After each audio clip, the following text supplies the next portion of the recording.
हरमुजान ने कहा, हम अजमी उस वक्त तक तुम्हें मारते और दबाते रहे जब तक अल्लाह ने हमें और तुम्हें निपट लेने को आजाद छोड़ दिया था, लेकिन जब अल्लाह तुम्हारे साथ हो गया तो हमारे हाथ तुम्हारे मुकाबले से आजिज हो गए। हजरत उमर रदी अल्लाह अन्हु ने कहा, अनस कहो क्या कहते हो? मैंने कहा, मैं अपने पीछे एक तीर कांटा और सगगुज़ीदा दुश्मन छोड़ आया हूँ। अगर अमीरुल मोमिनीन रदी अल्लाह अन्हु इसे कत्ल कर देंगे तो इसकी कौम जिंदगी से मायूस हो जाएगी और जान तोड़ कर लड़ेगी, और अगर इसको जिंदा रहने दिया जाए तो इसे जिंदगी का लालच दामनगीर होगा। हजरत उमर रदी अल्लाह अन्हु ने कहा, अनस सुभान अल्लाह, इसने बरा बिन मालिक और मजजा बिन सार सदूसी को कत्ल किया है। मैंने कहा, अमीरुल मोमिनीन के पास इसके कत्ल की कोई सबील नहीं है। बोले, क्या इसने तुम्हें कुछ दे दिया है? मैंने कहा, लेकिन अमीरुल मोमिनीन ही ने इससे कहा था, कोई बात नहीं। बोले, ये मैंने कब कहा था? शाहिद लाओ वरना मैं पहले तुम्हें सजा दूंगा। अनस रदी अल्लाह अन्हु कहते हैं, मैं उठा और जुबैर रदी अल्लाह अन्हु बिन अवाम के पास गया। वो उस मजलिस में मौजूद थे और उन्हें वो बात याद थी। वो आए और उन्होंने शहादत दी। हजरत उमर रदी अल्लाह अन्हु ने हरमुजान को रिहा कर दिया। वो इस्लाम लाया और उसके लिए रुजीना मुकर्रर कर दिया। हजरत उमर रदी अल्लाह अन्हु और हरमुजान के दरमियान तर्जुमानी के फराइज हजरत मुगीरा बिन शोबा रदी अल्लाह अन्हु अंजाम दे रहे थे, लेकिन वो हजरत जैद बिन साबित की तरह फारसी जबान में महारत न रखते थे। हजरत उमर रदी अल्लाह अन्हु ने हजरत जैद रदी अल्लाह अन्हु को बुलवाया। वो आए और तर्जुमानी करने लगे। हरमुजान की बात में उसकी मुसलमानों से बार बार अहद शिकनी का जवाब न पाकर हजरत उमर रदी अल्लाह अन्हु ने उस वफ्द की तरफ रुख किया जो तुस्तर से आया था और कहा, शायद मुसलमान ज़म्मियों के साथ सख्ती से पेश आए हैं जिसकी वजह से वो अहद शिकनी करते हैं। वफ्द ने अर्ज किया, हमारे इल्म में तो ऐसी कोई बात नहीं है जिससे मुसलमानों के हुस्न सुलूक और वफाए अहद पर हर्फ आता हो। हजरत उमर रदी अल्लाह अन्हु ने फरमाया, फिर वो अहद शिकनी क्यों करते हैं? अरकाने वफ्द ने बहुत चाहा कि मुसलमानों की खुशसलूकी के बावजूद ज़म्मियों की अहद शिकनी का सबब जाहिर करें, लेकिन हजरत उमर रदी अल्लाह अन्हु को उनमें से किसी की बात में भी काबिल इत्मीनान पहलू नजर न आया। उस वक्त अहनफ बिन कैस रदी अल्लाह अन्हु ने कहा, अमीरुल मोमिनीन, इसकी वजह मैं बताता हूँ। आपने हमें मुल्क में आगे बढ़ने से रोक दिया है और हुक्म दे रखा है कि जो इलाके हमारे कब्जे में हैं हम उन्हीं में महदूद रहें, लेकिन ईरान का बादशाह जिंदा है और इनकी पुश्त पर मौजूद है। जब तक वो जिंदा रहेगा ईरानी हमसे लड़ते रहेंगे, क्योंकि एक जगह दो बादशाह कभी इत्तफाक से नहीं रह सकते तावक्ते के उनमें से एक दूसरे को निकाल बाहर न करे। और ये आप देख ही चुके हैं कि हमने यके बाद दीगरे जिन इलाकों पर कब्जा किया है वो इन्हीं के तोयानो सरकशी की बिना पर किया है। दरअसल ये ईरानियों का बादशाह ही है जो इन्हें उभार उभार कर हमारे मुकाबले में भेजता है, और इनकी ये हरकतें जारी रहेंगी तान के आप हमें आगे बढ़ने का हुक्म न दें। जिस वक्त हम इनके मुल्क में घुसकर शाह ईरान को इसकी ममलकत से निकाल देंगे, ईरानियों की तमाम उम्मीदें मुनक़ता हो जाएंगी और इनके जज्बात ठंडे पड़ जाएंगे।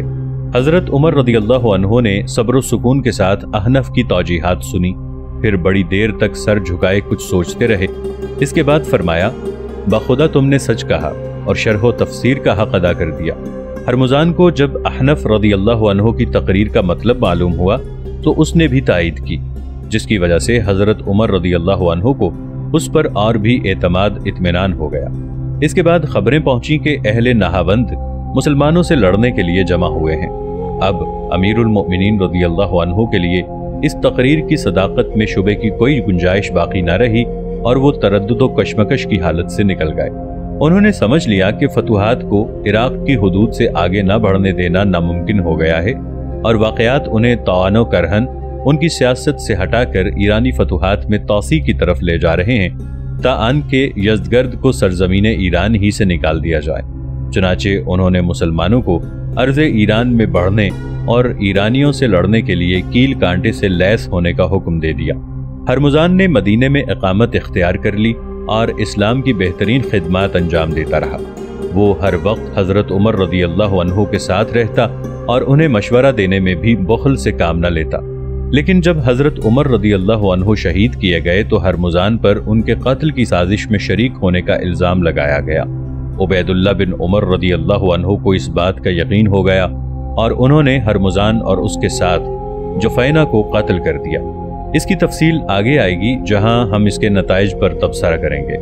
اب ہمیں ایران واپس چلنا چاہیے، یہ دیکھنے کے لیے کہ وہاں کیا ہوا اور اہل نہاوند مسلمانوں سے لڑنے کے لیے کس طرح جمع ہوئے۔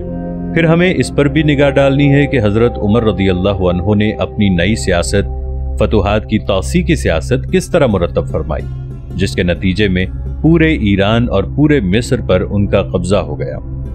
حضرت عمر رضی اللہ عنہ نے احنف رضی اللہ عنہ بن قیس کی تقریر سنی اور ان سے فرمایا، بخدا تم نے سچ کہا اور شرح و تفسیر کا حق ادا کر دیا۔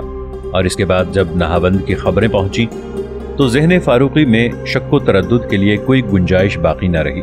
بالکل فطری تھا کہ یہ خبریں حضرت عمر رضی اللہ عنہ کے دل سے شک و تذبذب کی کیفیت دور کر دیں، اس لیے کہ جب ہرمزان اور اس کے لشکر کی شکست کی اطلاعات مختلف صوبوں میں پہنچی تو امرائے عجم پر دہشت سی طاری ہو گئی اور انہوں نے سمجھ لیا کہ اگر باہمی بے اعتمادی اور پراگندگی کا سلسلہ ختم نہ ہوا تو ہرمزان کا سا حشر ان کا بھی ہوگا۔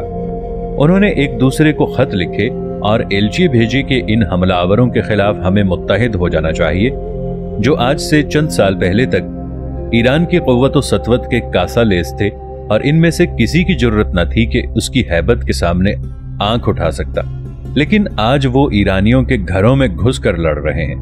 ان کا اقتدار ایران کے وسیع صوبوں میں پھیلتا جا رہا ہے اور ان کی پیش قدمیاں اس طرح جاری ہیں گویا روئے زمین پر کوئی نہیں ہے جو ان کی طاقت کے سامنے ٹھہر سکے۔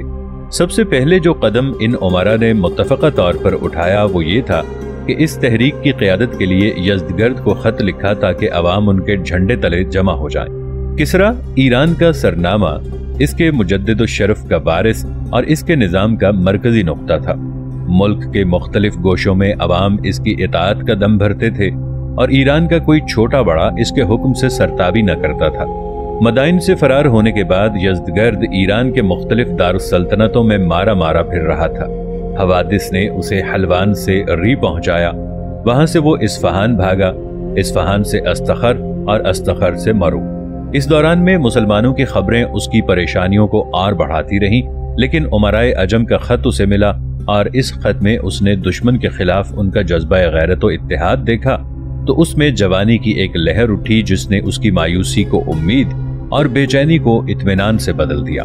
اس نے تمام اہل ایران کو ایک پیام دیا جس میں ان کی غیرت و حمیت کو اکسایا اور باب، خراسان، حلوان، سجستان، طبرستان، جرجان، نہاوند، ری اور اصفہان ہمدان غرض اپنی سلطنت کے تمام صوبوں اور شہروں میں ایک فرمان جاری کیا جس میں اہل ایران کی شجاعت کو ابھار کر انہیں بتایا گیا کہ عربوں کا حملہ ایک چڑھتی ہوئی آندھی ہے جو بہت جلد اتر جائے گی، عارضی بادل ہیں جو آنن فانن چھٹ جائیں گے، لیکن اس آندھی کا اترنا اور ان بادلوں کا چھٹنا ایرانیوں کے شانہ بشانہ چلنے اور دشمن کے مقابلے میں آہنی دیوار کی طرح ڈٹ جانے پر موقوف ہے۔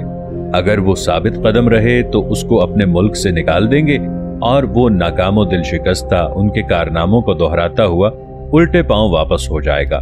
خوزستان اور ہرمزان کی خبریں تمام ایران میں پھیل گئیں جن سے ہر چھوٹا بڑا سہم کے رہ گیا، اور جب کسرا کا فرمان پہنچا تو سب کے سب لبیک کہتے ہوئے اس کی طرف دوڑے۔ چنانچہ تمام امیروں نے اپنے اپنے لشکر نہاوند کی طرف بھیج دیے، یہاں تک کہ 1.5-2 لاکھ کا جمع غفیر فیروزان کے جھنڈے تلے آ گیا۔ لیکن جب یہ تمام فوجیں جمع ہو گئیں اور ملک کے مختلف گوشوں سے آئے ہوئے لشکر کے سالار فیروزان کے پاس پہنچے تو اس نے حاضرین سے مخاطب ہو کر کہا، محمد صلی اللہ علیہ وآلہ وسلم نے جو عربوں کے پاس یہ دین لے کر آئے ہمارے ملک سے تعرض نہیں کیا۔ ان کے بعد ابو بکر خلیفہ ہوئے اور انہوں نے بھی ہمارے اپنے ملک سے غرض نہیں رکھی، سوات سے متصل صرف انہی بستیوں اور شہروں پر چڑھائی کی جن میں عرب آباد تھے۔ لیکن جب سے ملک کی باغ دوڑ عمر بن خطاب کے ہاتھ میں آئی ہے وہ ہماری بے حرمتی کر رہا ہے، ہمارا ملک ہم سے چھین رہا ہے، یہی نہیں وہ ہمارے گھروں میں گھس کر ہم پر حملہ کر رہا ہے۔ حکومت کا صدر مقام اس نے لے لیا ہے اور سواد احواز کے اکثر علاقوں پر اس کا قبضہ ہو گیا ہے، لہٰذا اگر تم اس کی طرف نہ بڑھے تو وہ تمہاری طرف آئے گا، اور یہ خطرہ اس وقت تک دور ہونے والا نہیں جب تک تم اس کی فوج کے ایک ایک سپاہی کو اپنے ملک سے نہ نکال دو، ان 2 شہروں بصرہ اور کوفہ کی اینٹ سے اینٹ نہ بجا دو، اور اس کے بعد उसे अपने फरार और अपने मुल्क के बचाव की फिक्र में न उलझा दो। सालारान लश्कर ने ये बात फौज के सामने दोहराई तो उनके जज्बा शुजाअत में आग सी लग गई। वो उस दिन का इंतजार करने लगे जब उन्हें दुश्मन के सामने सफारा होने का मौका मिलेगा, और उनमें से हर एक ने कसम खा ली कि जब तक किसरा और उसकी फौजों को फतह नसीब ना होगी वो अपने वतन नहीं जाएगा। हजरत उमर रदियल्लाहु अन्हु बिन खत्ताब को पैहम ये खबरें मिली तो उन्हें अहनफ बिन कैस की सदाकत राय का यकीन हो गया, और इस अम्र में कोई शक बाकी न रहा कि जब तक ईरानियों पर कारी ज़रब न लगाई जाएगी वो इसी तरह बरसरे पैकार रहेंगे, और अगर कहीं तकदीर उन पर मेहरबान हो गई तो उनके घोड़े इराक़ अरब को दोबारा पामाल कर देंगे। उस वक्त ये अरबी हुकूमत जिसके क़याम की तरफ से वो मुतमईन हो गए हैं, इस तरह वो इंतशार ही नहीं बल्कि ज़वालो हलाकत का शिकार होकर रह जाएगी। हज़रत उमर रदियल्लाहु अन्हु को इराक़ और इसके अंजाम की फिक्र ये देखकर और भी हुई कि बाज़ अरब जो वहाँ जाकर आबाद हो गए थे फितना व फसाद और अदावत व खुसूमत की तरफ माइल होते जा रहे थे। जिंदगी की आसाइशों ने उनके दिलों में रश्क व मुनाफसत की आग सुलगा दी थी। फिर वो आपस के लड़ाई झगड़ों में इतने उलझ गए कि उनके खिलाफ ईरानियों की तैयारियां भी उनकी तवज्जो अपनी तरफ मुनातिफ न कर सकी। चुनाचे एक तरफ तो हजरत साद बिन अबी वक्कास रदियल्लाहु अन्हु यज़दगर्द, फिरोजान और नहावंद में जमा होने वाले ईरानी लश्करों की खबरें अमीरुल मोमिनीन रदियल्लाहु अन्हु की खिदमत में रवाना कर रहे थे, और दूसरी तरफ अहले कूफा की एक जमात जर्राह बिन सनान असदी की क़यादत में हजरत साद रदियल्लाहु अन्हु से बरसरे पुरखाश थी। उनके खिलाफ शोरशें बर्पा कर रही थी और एक एक बात की शिकायत बारगाह खिलाफत में भेज रही थी। उसने हजरत साद रदियल्लाहु अन्हु पे ये तक इल्जाम लगा दिया था कि वो नमाज अच्छी तरह नहीं पढ़ाते। हजरत उमर रदियल्लाहु अन्हु ने उन लोगों से मदीना में मुलाकात की और उनकी शिकायतें सुनने के बाद फरमाया, तुम्हारे शर की सबसे बड़ी दलील यही है कि तुम इस मसले को ऐसे वक्त में लेकर उठे हो जब दुश्मन तुम्हें नीस्तो नाबूद करने की तैयारियां कर रहा है। लेकिन खुदा की कसम, इसके बावजूद मैं तुम्हारी शिकायतों पर गौर करूंगा। हजरत उमर रदियल्लाहु अन्हु अपने उमाल के खिलाफ शिकायतों की तहकीकात के लिए मोहम्मद बिन मुसलिमा रदियल्लाहु अन्हु को मुकर्रर फरमाया करते थे। चुनाचे उन्हें कूफा भेजा। वहां पहुंचकर मोहम्मद बिन मुसलिमा रदियल्लाहु अन्हु ने जब हजरत साद रदियल्लाहु अन्हु पर आयद करदा इल्जामात के सिलसिले में लोगों से पूछगिछ शुरू की तो उन्होंने कहा, साद रदियल्लाहु अन्हु ने हमेशा भलाई की है, हम उनका तबादला नहीं चाहते। इल्जाम लगाने वालों के सिवा सब ने यही कहा। इब्ने मुस्लिमा हजरत साद रदियल्लाहु अन्हु जर्राह बिन सनान और उनके साथियों को लेकर मदीना वापस हुए। हजरत उमर रदियल्लाहु अन्हु ने उनका बयान सुना और इसमें उन्हें कोई ऐसी बात नजर न आई जिस पर हजरत साद रदियल्लाहु अन्हु से बाज़पुरस की जा सके। ताहम उन्होंने बेहतर यही समझा कि ऐसे नाजुक मौके पर हजरत साद रदियल्लाहु अन्हु को उनकी खिदमत पर वापस ना भेजा जाए जब कूफा में लोगों को उनके खिलाफ भड़काने वाले मौजूद हैं। चुनाचे उन लोगों से पूछा, कूफा का वाली किसे बनाया जाए? बोले, अब्दुल्ला बिन उतबान को। इब्ने उतबान रदियल्लाहु अन्हु एक मुअम्मर बुजुर्ग थे जिनका शुमार किबार सहाबा रदियल्लाहु अन्हुम में होता था। इसलिए हजरत उमर रदियल्लाहु अन्हु ने उन्हें कूफा का वाली बनाने की हामी भर ली और हजरत साद रदियल्लाहु अन्हु को बगैर किसी कोताही और खयानत के माजूल करके मदीना में ठहरा लिया। अगर हजरत साद रदियल्लाहु अन्हु नहावंद में ईरानी फौजों के इज्तिमा की खबर हजरत उमर रदियल्लाहु अन्हु को ना भेजते और मदीना पहुंचने के बाद उनकी तैयारियों के मुताल्लिक रो दर रो गुफ्तगू न फरमाते तो हजरत उमर रदियल्लाहु अन्हु यकीनन उनकी खिदमत पर वापस भेज देते और उन शिकायतों का मुतलक असर न लेते जिनमें से एक भी उनके सामने सही साबित न की जा सकती थी। इब्ने उतबान रदियल्लाहु अन्हु ने ईरानियों की तैयारियों के मुताल्लिक जो खबरें बारगाह खिलाफत में अरसाल की थीं उनसे हजरत साद रदियल्लाहु अन्हु के बयान की तायीद होती थी और हजरत उमर रदियल्लाहु अन्हु की एहतियात बढ़ती चली जाती थी। इसके बाद भी खबरें बराबर आती और दिलों को खौफ और रोब से धड़काती रहीं। अब वो फौजें जो फिरोजान की क़यादत में जमा हुई थी हमदान रवाना हो गई हैं। अब उन्होंने अपना रुख हलवान की तरफ कर लिया है और अब वो कूफा की तरफ बढ़ रही हैं और वहां पहुंचा ही चाहती हैं। कहिए, अब अमीरुल मोमिनीन रदियल्लाहु अन्हु क्या करें? उनकी दूरबी निगाहों ने इन खबरों के इस मुबालगे को तो पा लिया जिसकी सूरत गरी खौफ ने की थी कि जब किसी आने वाले खतरे का डर दिलों में घर कर लेता है तो वहमा उसे हकीकत से कहीं ज्यादा बढ़ा चढ़ा कर पेश करता है। लेकिन इस अम्र में उन्हें कोई शुबा न था कि ईरानी मुसलमानों के खिलाफ मुत्तहिद होकर जंग के लिए तैयार हो गए हैं, और अगर उनका मुकाबला न किया गया, उनके हमला करने से पहले उन पर धावा न बोला गया, तो उनकी कुव्वत और जुर्रत में इजाफा हो जाएगा, जो ऐन मुमकिन है कि खाजिस्तान और इराक़ अरब के इस्लामी मखबूजात के लिए ख़तरा बन जाए। फिर तो वाकई मामला संगीन है और ईरानियों से मुकाबला करने की तैयारी एक मुक़द्दस फ़र्ज़। हज़रत उमर रज़ियल्लाहु अन्हु ने लोगों से मशवरे का इरादा किया जो ऐसे मामलात में उनका मामूल था।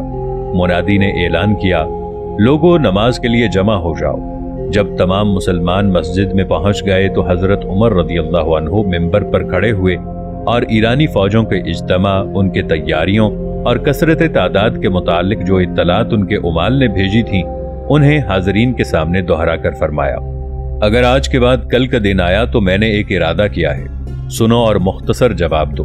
आपस में ना झगड़ो वरना कमजोर हो जाओगे और तुम्हारी हवा उखड़ जाएगी। क्या राय है? जो लोग मेरे साथ हैं या जिन्हें मैं साथ लेकर जा सकता हूं, उन्हें साथ लेकर जाऊं और उन दोनों शहरों के वस्त में क़याम करके उनसे मदद तलब करूं।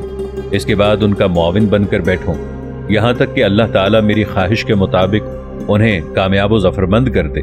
बाज़ लोगों ने राय दी कि अमीरुल मोमिनीन फ़ौज लेकर इराक़ जाएं और ईरानियों से लड़ने, उनके मुल्क पर हमला करने के लिए शाम और यमन से फ़ौजें तलब करें। दूसरे गिरोह ने ख्याल जाहिर किया कि हज़रत उमर रज़ियल्लाहु अन्हु मदीने में ही रहें और जितनी फ़ौज भेज सकते हैं ईरानियों से मुकाबला करने के लिए भेज दें। लेकिन अक्सरियत अपने राय के इजहार में तकल्लुफ़ बरतते रहे। हज़रत अली बिन अबी तालिब रज़ियल्लाहु अन्हु उन्हीं लोगों में थे। आखिरकार वो उठे और फरमाया, अमीरुल मोमिनीन, अगर आपने अहले शाम को शाम से हटाया तो रूमी उनके बाल बच्चों को आ लेंगे। अगर अहले यमन को यमन से बुलवाया तो हबशा उनके मुल्क में घुस आएगा। और अगर आपने मदीना छोड़ा तो सारे अरब में हलचल मच जाएगी और खुद अपने मुल्क को संभालना मुश्किल हो जाएगा। आपका अरब में वही मकाम है जो मकाम दानों में रिश्ते का होता है कि वही दानों को यकजा करता है और वही उन्हें बिखरने से बचाता है। ईरानी कल जब आपको देखेंगे तो कहेंगे ये अरब का अमीर और इनकी मरकजी कुव्वत है, और बावले कुत्तों की तरह आप पर झपट पड़ेंगे। और ये जो आपने इनकी तादाद का जिक्र फरमाया, तो गुज़श्ता जंगों में हम कसरत के बल पर नहीं लड़े, फतह नुसरत के बल पर लड़े हैं। इसलिए आप अपनी जगह न छोड़िए और अहले कूफा को, जो अरब के नामवर बहादुर और सरदार हैं, फरमान भेज दीजिए कि 2/3 फौज महाज पर चली जाए और 1/3 अपनी जगह रहे, और अहले बसरा को हुक्म दीजिए कि वो उनकी मदद करें। हज़रत उमर रज़ियल्लाहु अन्हु ने हज़रत अली रज़ियल्लाहु अन्हु की राय पर इजहार मुसर्रत फरमाया और ऐलान करा दिया कि वो मदीना में ही क़याम फरमाएंगे और ईरानियों के मुकाबले के लिए पैहम लश्कर भेजते रहेंगे। इसके बाद फरमाया, अब मुझे ये बताओ कि इस जंग का सिपा सालार किसको बनाया जाए, लेकिन होना चाहिए वो इराक़ी। हाज़रीन ने कहा, इसका फैसला आपसे बढ़कर कौन कर सकता है? आपकी राय सबसे अफजल और फौज पर आपकी नज़र सबसे गहरी है। आपके पास इराक़ के शहरियों और फौजियों का वफ्द आया था, आपने उन लोगों को देखा है और आप उनके मुतालिक जानते हैं। हज़रत उमर रज़ियल्लाहु अन्हु ने फरमाया, बाखुदा मैं ये खिदमत जिस शख्स के सुपुर्द करूंगा उसका सीना सबसे पहले नेज़ों के लिए सिपर बनेगा, और वो शख्स नौमान बिन मकरन है। लोगों ने कहा, बिल्कुल सही इंतखाब है, और बिलाशुबा नौमान ही इसके मुस्तहिक भी थे। मुसलमान उन्हें एक ऐसे बेजिगरे शहसवार की हैसियत से जानते थे जो पसोपेश और फरार के नाम से ना आशनाए महज था। वो जंग में बड़े इस्तक़लाल व तहम्मुल से काम लेते थे और जब तक अच्छी तरह मौका महल ना देख लेते थे, जल्दबाजी को मसलहत जंग के खिलाफ समझते थे। जिस वक्त हजरत अबू बकर सिद्दीक रज़ियल्लाहु अन्हु मानईन ज़कात से जिहाद फरमाने तशरीफ ले गए हैं और ज़ुल्क़स्सा के मकाम पर उन्हें शिकस्त दी है, ये इस्लामी फौज के मैमने पर थे। इसी तरह जिस दिन से हजरत खालिद रज़ियल्लाहु अन्हु इराक़ की मुहिम पर तशरीफ ले गए, ये उनके पहलू बपहलू इराक़ की तमाम मारका आराइयों में दादे शुजाअत देते रहे और हजरत खालिद रज़ियल्लाहु अन्हु की तरह फतह नुसरत उनके रिकाब में भी चलती रही। इसके बाद जब हजरत साद बिन अबी वक्कास रज़ियल्लाहु अन्हु इराक़ी फौज के सिपा सालार मुकर्रर किए गए, तो नौमान उनके साथ भी इस्लामी लश्कर के हरावल में रहे। कादसिया और इराक़ अरब की फतह में उन्होंने इम्तियाजी कारनामे सर अंजाम दिए और खोजिस्तान के मारकों में अपनी जांबाजी और सरफरोशी की धाक बिठा दी।